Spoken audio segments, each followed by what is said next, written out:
Olá, internauta, telespectador da TV Master, TV a cabo canal 20, direto de João Pessoa. Você que está conosco nessa manhã de terça-feira, hoje dia 11 de novembro, continue ligado conosco. Para aqueles que não sabem, hoje celebra-se o Dia do Soldado Desconhecido.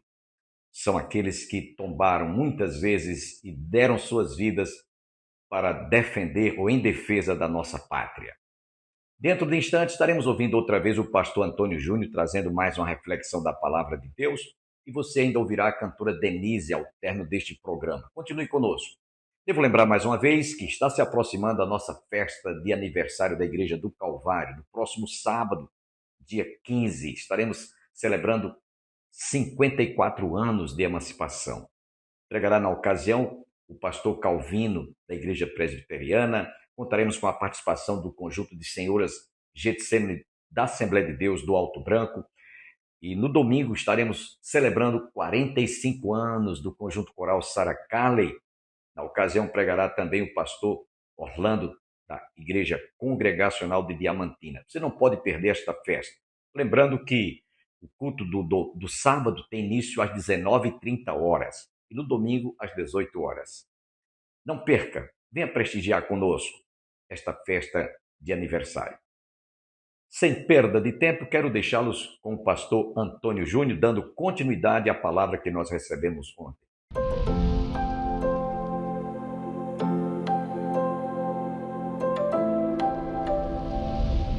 Filipenses capítulo 4, versículo de número 6, que diz: Não andeis ansiosos de coisa alguma, em tudo, porém, sejam conhecidas diante de Deus as vossas petições, pela oração e pela súplica, com ações de graça. Hoje nós tínhamos marcado uma assembleia especial extraordinária. Entretanto, essa assembleia só tem um assunto, e esse assunto nós percebemos que ele vai ser rapidamente resolvido pelo que durante todos esses dias foi acompanhado do caso. E aí, eu e o pastor Bosco conversando, o que a gente ia fazer para o restante do tempo. Então eu propus que a gente fizesse essa escola bíblica especial para tratar desse assunto, que é um assunto muito difícil, muito delicado, muito controverso, mas como igreja a gente não pode fugir dele. Já havia um tempo que eu vinha pensando em trazer esse assunto, e aprove a Deus então que fosse hoje. Lógico que, como a gente correu para anunciar, né, principalmente a irmã Karina, a irmã Maria Clara, para anunciar para a igreja, a gente colocou nas redes, eu pensava que ia vir mais gente hoje, principalmente a juventude, né, para junto conosco pensarmos sobre esse tema. Mas a gente pensa uma coisa e às vezes a igreja responde diferente. Mas vocês estão aqui, e graças a Deus por isso, e se tivesse só eu e outra pessoa, ia ser dada a aula do mesmo jeito como a gente vai dar. Mas eu não poderia deixar de registrar essa frustração pastoral, digamos assim, pela falta de interesse da igreja, tanto na assembleia, como em assuntos como esse. E o tema dessa aula é o suicídio. Nós vamos fazer um olhar bíblico para um problema humano. E a primeira coisa que eu devo dizer nessa introdução é que, e é bem difícil o que eu vou dizer aqui, porque pode ser que exista uma opinião diferente. Mas pesquisando, você não encontra na Bíblia nenhum versículo que diga explicitamente que suicídio é um pecado imperdoável. Não tem nenhum versículo explícito, direto, dizendo que suicídio é um pecado imperdoável. Não tem. No entanto, preste atenção no resto. No entanto, o que a gente encontra implicitamente em vários versículos é que suicídio é um pecado contra Deus. E isso nós fazemos inferência com outros textos. E aí, o princípio bíblico que condena o suicídio, a gente pode encontrar já em Gênesis, quando tem a narração da criação do homem. Ou seja, o homem, ele é o ponto central, porque ele é a única criatura criada após um concílio divino, né? As 3 pessoas da divindade, façamos o homem à nossa imagem. E isso confere ao homem uma dignidade única em todo o universo criado. Então nós, seres humanos, fomos criados de tal forma que não existe nenhuma criação conforme o homem em nenhum outro lugar. Não existe extraterrestre, não existe inteligência superior a nossa em outro mundo. Isso não existe. Isso não existe. O homem é a única criação inteligente, semelhante em alguns atributos a Deus. Ponto final. Então não existe.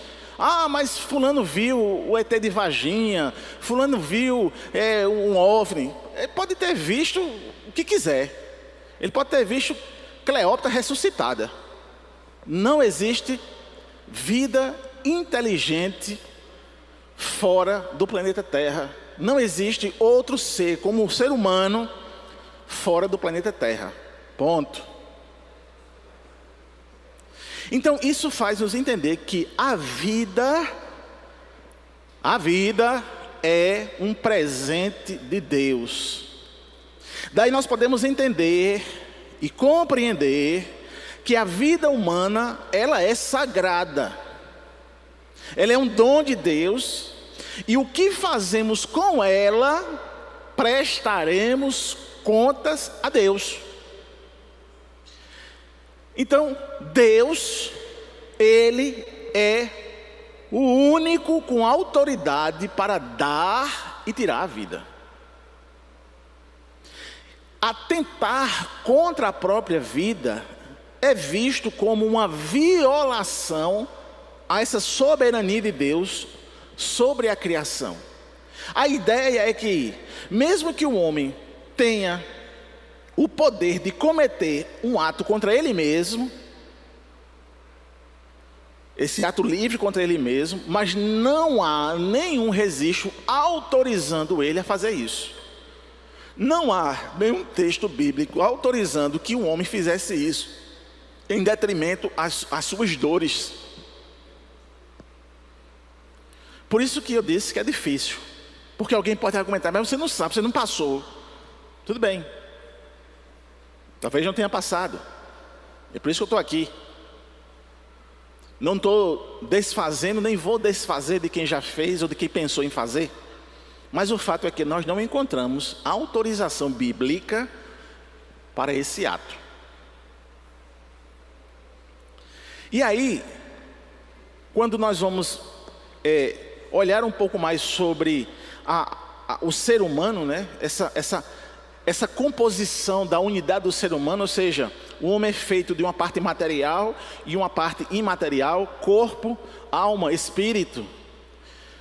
Nós não vamos nos aprofundar com isso, porque vocês já viram em outra EBD sobre a dicotomia e a tricotomia. Mas o principal é que a vida humana, em sua totalidade, ela só existe porque Deus soprou uma alma vivente nele. Em nenhum outro animal, em nenhuma outra criação, aconteceu isso. Só no homem. Está lá Gênesis 2:7. E aí percebemos que a partir disso, no ser humano existe o que a teologia chama de centelha divina, de senso da divindade. Mesmo o homem caindo no Éden, se alienando do Criador, ele passa agora a buscar o Criador nas criaturas, né? É por isso que ele faz imagem de escultura, é por isso que ele adora a vaca, é por isso que ele adora o sol, porque ele é alienado do Criador, ele perde a percepção de quem é o Criador por causa do pecado, mas o senso da divindade, a centelha divina continua em todo ser humano. Em todo ser humano na face da terra. Até mesmo, olha, presta atenção, até mesmo naqueles homens mais cruéis, mais sanguinários, lá existe ainda uma centelha da divindade. Todos. Isso é algo teológico. Então, o valor da vida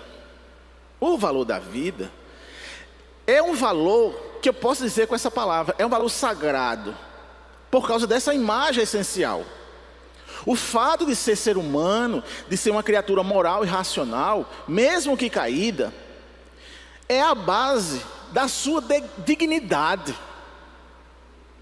Então, toda vez que a gente vê sobre essas questões da criação, que o homem tem a dignidade, e é interessante que isso puxa um gancho um pouco para também missões, porque quando a gente pensa em missões, ou quando a gente pensa em outros povos, a gente pensa ele como inimigo e aquela pessoa como inimigo que eu deva destruí-la.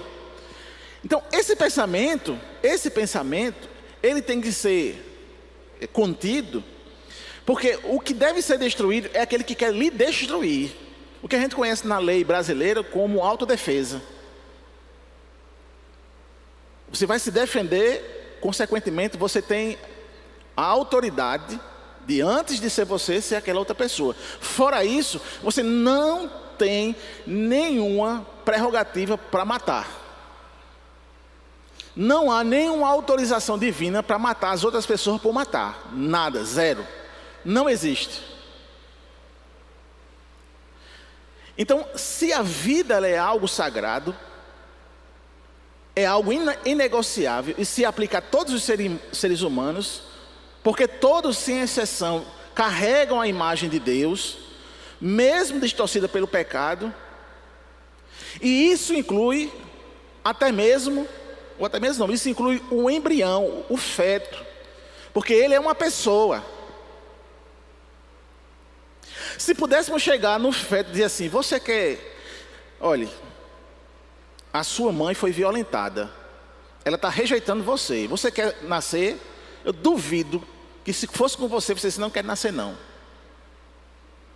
Você disse, não quero. Eu quero.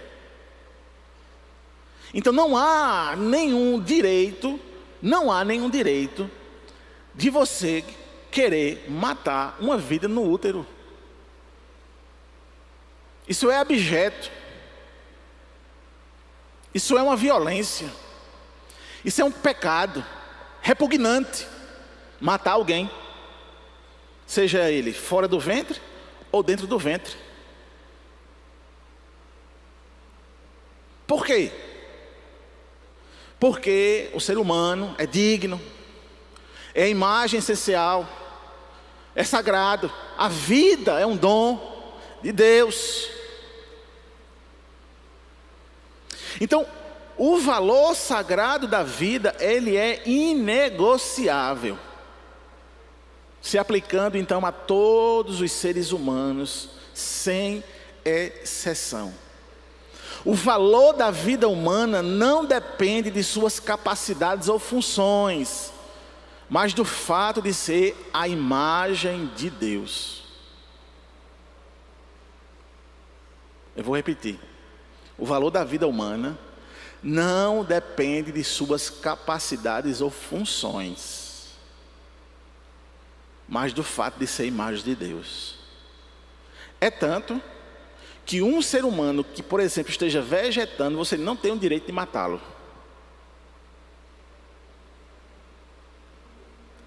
Um ser humano que está marginalizado, nos guetos, nas calçadas, caído, drogado, você não tem direito de matá-lo. Ele tem dignidade, porque ali está a centelha, a imagem da divindade está ali. Amém, meus irmãos? E isso faz toda a diferença dentro dos nossos preconceitos, dentro de nossa discriminação. E eu vou fazer uma pontuação aqui. Uma coisa é você ter cuidado com a sua vida e a vida da sua família. Então, por exemplo, lá eu e Irã, a gente sempre conversa com as crianças assim, cuidado com o andarilho. Porque o andarilho, ele pode a qualquer momento surtar e fazer um mal contra a sua vida. Eu dizendo isso, eu não estou dizendo que necessariamente todos os andarilhos vão fazer isso. Eu estou fazendo um cuidado para que quando você vê, você não sabe quem é, você não conhece. Não é? Você não conhece. Isso existe até mesmo no meio, essa discussão existe até mesmo no meio policial, porque às vezes, quando a polícia ele vai fazer uma abordagem, o policial, ele puxa a arma, aí a pessoa que está sendo abordada diz, ele puxou a arma para mim. Ou seja, o policial fardado, identificado, ele é o representante do Estado, ele puxa uma arma para fazer uma abordagem em quem? Em quem não está fardado, em quem é uma pessoa comum. A não ser que o policial tenha uma bola de cristal e saiba quem é ele, aí ele vai saber, mas não sabe. Aí existe essa coisa que foi crescendo no Brasil e hoje tem a dificuldade justamente porque simplesmente um policial fardado, identificado, não pode mais fazer o uso da força do Estado para proteger a gente, para proteger a sociedade. Não pode, porque direitos humanos, não sei o que, foi constrangido, puxou a arma. E assim a gente está, né? Nessa coisa. Mas, retornando para cá, fechando esse parênteses.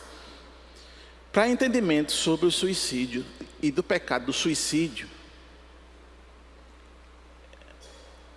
a gente vai se basear num dos mandamentos. Não matarás. Embora esse mandamento seja geralmente interpretado como não matar o próximo, mas muitos estudiosos da Bíblia consideram que ele também se aplica à própria vida. Já que a vida de cada pessoa é uma unidade sagrada, uma unidade da imagem de Deus, de inestimável valor, inclusive para Deus. Então, se eu não tenho o direito de matar outro, eu também não tenho o direito de se autodestruir. Então, faz esse caminho, essa analogia. Outra coisa que a gente também precisa entender é lá no texto de 1 Coríntios, capítulo 6, versículos 19 a 20. A Bíblia diz que o corpo é o templo do Espírito Santo e que fomos comprados por um alto preço. Então entende-se que não temos o direito de fazer o que quisermos com o nosso corpo, incluindo destruí-lo. Então se eu não posso fumar porque vai destruir o corpo, eu também não posso atirar nele.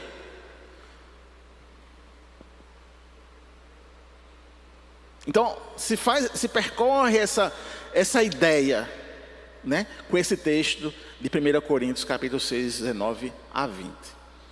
Mas encontramos exemplos de suicídio na Bíblia? Sim, encontramos.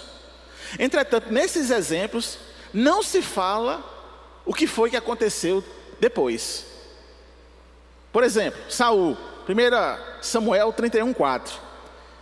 Para fugir da vergonha e da tortura nas mãos dos filisteus, após ser derrotado na batalha, Saul deu cabo da sua vida. Aitofel, 2 Samuel 17:23. Ele passou por humilhação, desespero, e após seu conselho político não ser seguido por Absalão, o que indicava sua derrota iminente, também deu cabo da sua vida.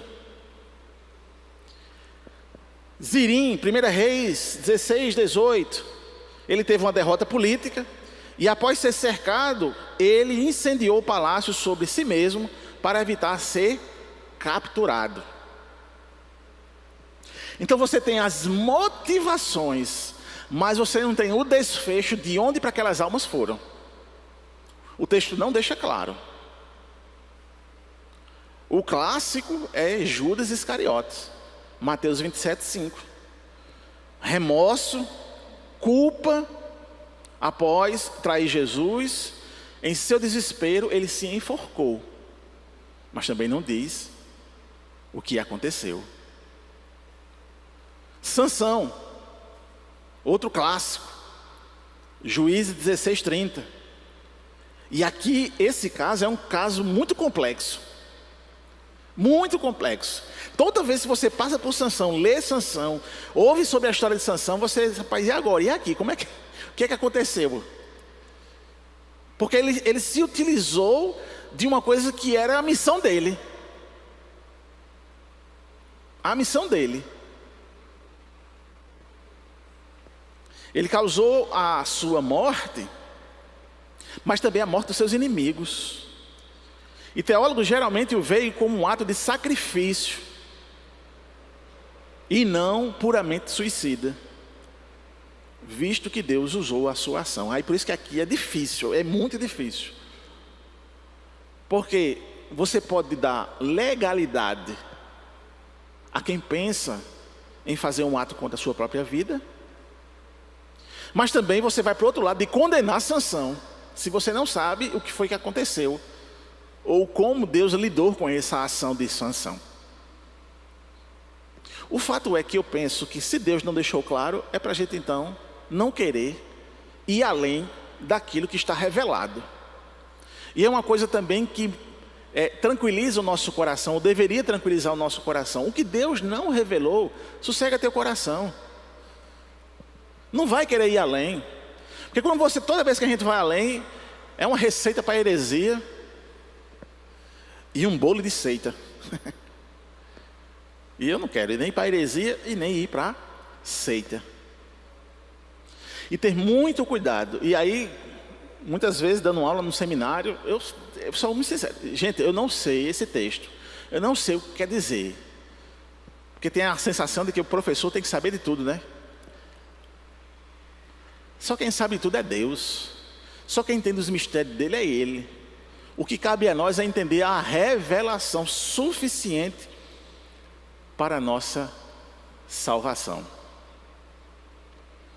Então, apesar de não haver olha, presta atenção no que eu estou dizendo, presta atenção.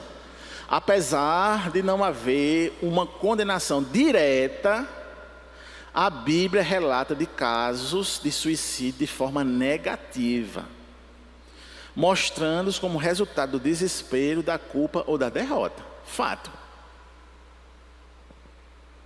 Então, a gente não vê uma condenação direta, mas a gente vê de forma negativa esses casos. Ele não está dizendo que é o que deve acontecer. Ele relata de forma negativa. Isso não deveria acontecer. A Bíblia mostra isso.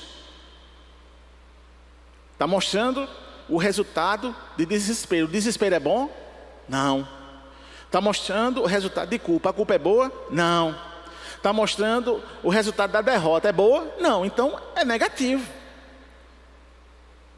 Não justifica.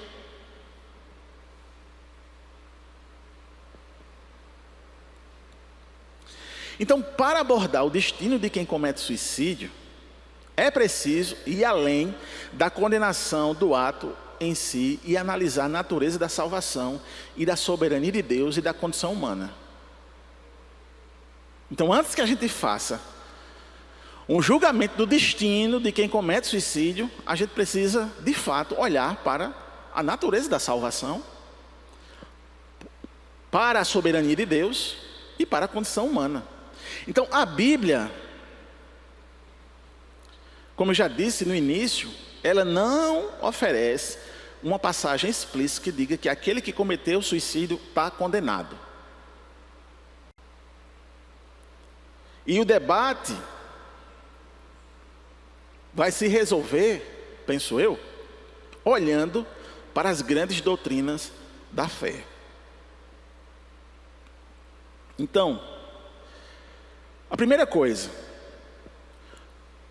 aí eu vou perguntar, a gente está em sala de aula, eu estou aqui, vocês pensam que eu estou pregando, não estou pregando, estou dando aula, não esqueça.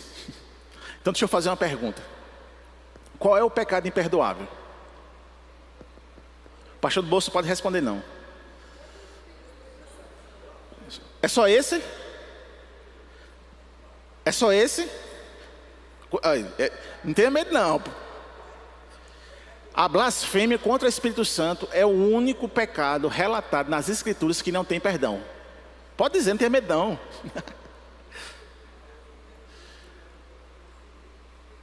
Aí eu sei que existe uma confusão sobre o que é blasfêmia, sobre o ato de blasfemar. Aí é outra confusão. Mas eu estou apenas dizendo assim, qual é o único pecado na Bíblia que diz que não tem perdão? E aí vocês já disseram, é a blasfêmia. Se eu digo que o único pecado relatado na Bíblia é a blasfêmia, por que a gente está dizendo que o suicídio também é imperdoável?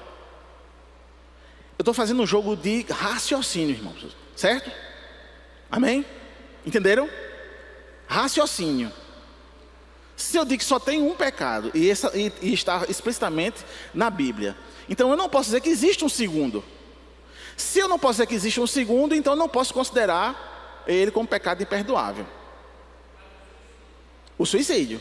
Porque não, olha, entenda, porque não está explícito na Bíblia. O único que está explícito é a blasfêmia.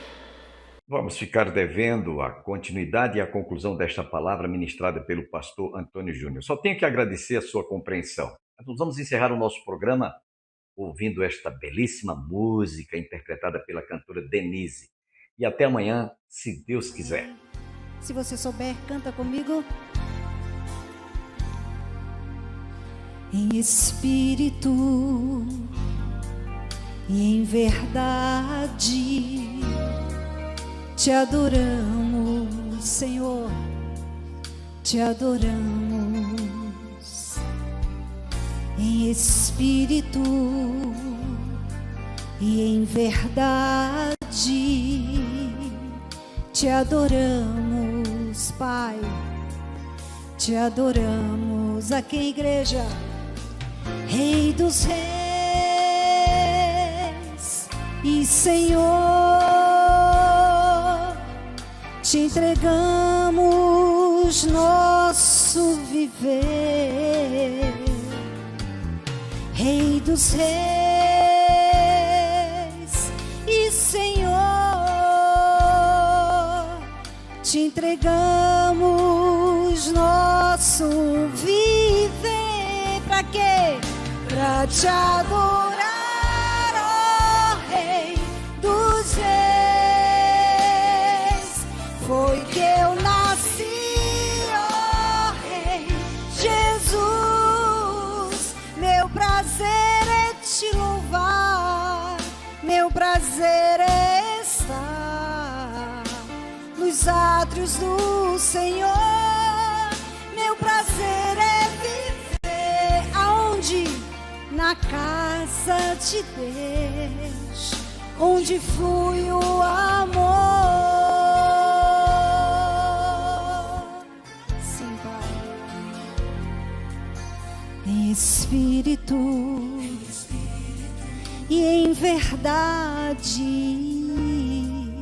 te adoramos,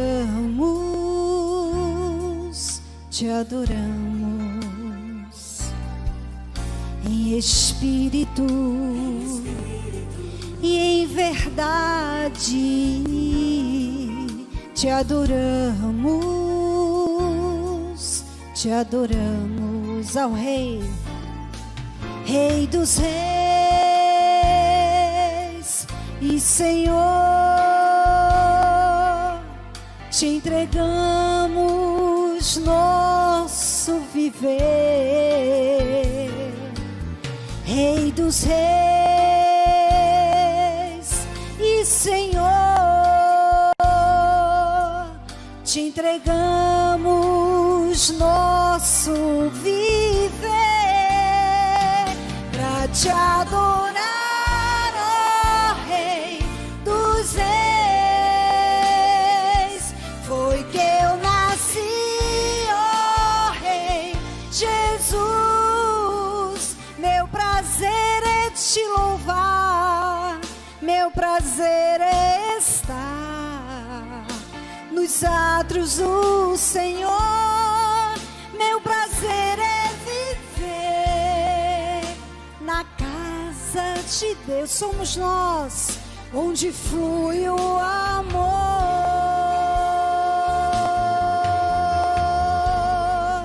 ministrando louvor.